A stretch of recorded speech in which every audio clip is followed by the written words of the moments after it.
नमस्कार, मैं हूं मरलीन और आप देख रहे हैं न्यूज़ इंडिया रफ्तार 24/1। भारतीय जनता पार्टी के राष्ट्रीय प्रवक्ता संबित पात्रा और भाजपा के केंद्रीय राज्य मंत्री अश्विनी चौबे चुनावी दौरे को लेकर भागलपुर पहुंचे हैं। वहीं एक प्रेस कॉन्फ्रेंस कर लालू यादव और उनके पुत्र तेजस्वी यादव पर जमकर बरसे।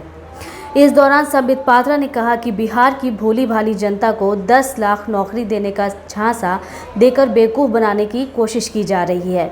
उन्होंने कहा कि एक तरफ जहां नरेंद्र मोदी और नीतीश कुमार विकासशील देश और बिहार का तस्वीर है, तो दूसरी तरफ कांग्रेस, आरजेडी और वामपंथी विचारधाराओं का जमावड़ा है। भ्रष्टाचार, बेरोजगारी का लालू यादव के शासनकाल की छवि आज तेजस्वी में दिखती है। बिहार की जनता बड़ी अच्छी तरह से समझती है कि आज बिहार को विकास के रास्ते पर कैसे ले जाना है।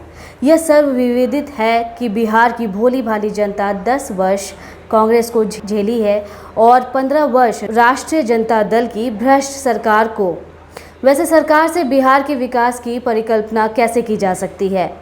संबित पात्रा ने कहा कि वर्ष 90 के दशक से लेकर 2005 तक तत्कालीन सरकार के 95,000 नौकरियां दी थी। संबित पात्रा ने कहा कि बिहार में एक तरफ नीतीश कुमार और मोदी जी का चेहरा है, लेकिन दूसरी तरफ कौन है, यह बिहार की जनता नहीं समझ पा रही है। मतलब साफ है कि नीतीश कुमार और माननीय नरेंद्र मोदी के सामने बिहार में फिलहाल कोई चेहरा साफ नहीं है। हर हाल में विकल्प नीतीश कुमार ही होंगे। आज भारतीय जनता पार्टी के राष्ट्रीय प्रवक्ता संबित पात्रा भागलपुर हवाई अड्डा के मैदान में 23 अक्टूबर को होने वाली प्रधानमंत्री की चुनावी सभा के पूर्व व्यवस्था का निरीक्षण करने पहुंचे थे। इसके साथ ही केंद्रीय स्वास्थ्य राज्य मंत्री अश्विनी चौबे भी साथ थे। वहीं भाजपा के कैबिनेट राज्य मंत्री अश्विनी चौबे ने बिहार में एनडीए गठबंधन की सभी सीटों पर जीत होने का दावा करते हुए विपक्षियों पर जमकर निशाना साधा है। मंच साझा कर रहा हूं ऐसे आदरणीय केंद्रीय मंत्री माननीय अश्विनी कुमार चौबे जी का ये कर्मक्षेत्र रहा है बहुत लंबे समय तक, और मैं उनको नमन करता हूं। मंच को भी नमन, आप सभी को नमन। बंधुगण, इस प्रेस कॉन्फ्रेंस का मुख्य उद्देश्य है, जैसे आप सभी को अवगत है कि 23 तारीख को, इसी महीने के 23 तारीख को हम सबके यशस्वी प्रधानमंत्री माननीय नरेंद्र मोदी जी भागलपुर आ रहे हैं। 3 जगहों पर उनके रैली होने वाला है। गया, सासाराम में आज सुबह हमने प्रेस किया है और भागलपुर भी प्रधानमंत्री आने वाले हैं। अभी जब हम यहाँ पहुंचे तो हमने भव्य नजारा देखा। और मोदी जी हैं और डबल इंजन की सरकार, यह बिहार के लिए अच्छी रहेगी। डबल इंजन के माध्यम से ही विकास हो सकता है, ये बिहार की जनता समझ रही है।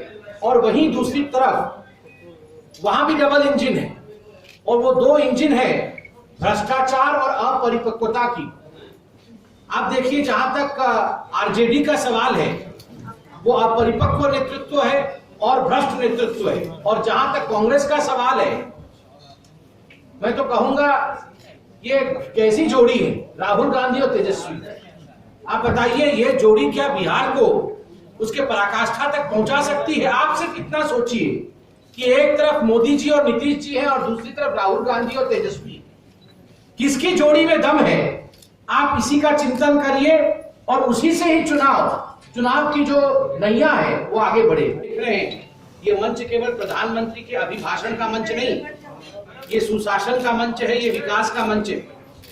बिहार में अगर कहा जाए कि विकास का मंच पुनः सज चुका है तो यह अतिशयोक्ति नहीं होगी। हमने कल भी देखा है, कुछ न्यूज चैनल्स ने ओपिनियन पोल दिया है और ओपिनियन पोल में ये स्पष्ट रूप से दिखाया है कि पुनः भारी बहुमत के साथ एनडीए की सरकार स्पष्टतः बिहार में बन रही है। उग्रवादी और हिंसा तत्व को भड़काने वाले लोग हैं। ये महागठबंधन पूरी तरह से यहाँ परास्त होगी। और इतनी बड़ी आंधी आ रही प्रधानमंत्री जी के बाद, मैं देख रहा हूँ, पूरा बिहार में घूम रहा हूँ। जो आंधी चली है पहले फेर में, उस आंधी में जब 10 तारीख को प्रधानमंत्री जी इस अंग जनपद पर भागलपुर में चरण रखेंगे तो यहाँ से वो तूफान बनेगा और तमाम ये महागठबंधन का ये तंबू उजड़ करके और बंगाल की खाड़ी में समा जाएगा। कोई हिंद महासागर में मिलेगा और कोई अरब सागर में जाकर के समा जाएगा। इसलिए आपसे आग्रह है कि भागलपुर समस्त सभी ने हमारे उस दिन प्रधानमंत्री जी के कार्यक्रम में लाखों की संख्या में आकर के और आप मुआयना करके यहाँ से हम लोग जा रहे हैं और आप सब मिल करके आप इस भागलपुर को जैसा आपने सजाया है ये और भी अच्छी तरह सजेगा और विकास का